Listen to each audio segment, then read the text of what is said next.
वक्त है, ये एक सख्त इस्ताद है। हर सबको हमें खूब सीने से मानना पड़ता है।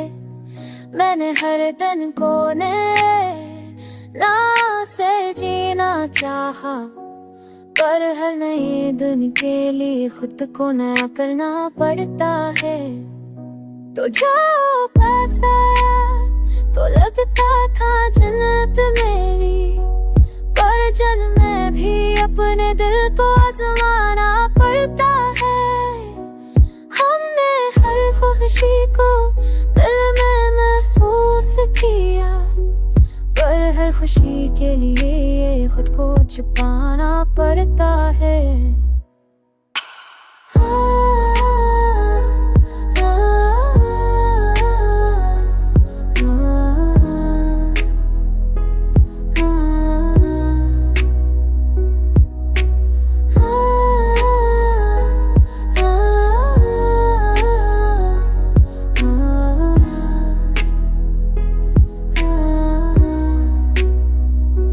ये जो दुनिया है ये सब कुछ सिखाती है, पर हर सबक को सबसे झेलना पड़ता है।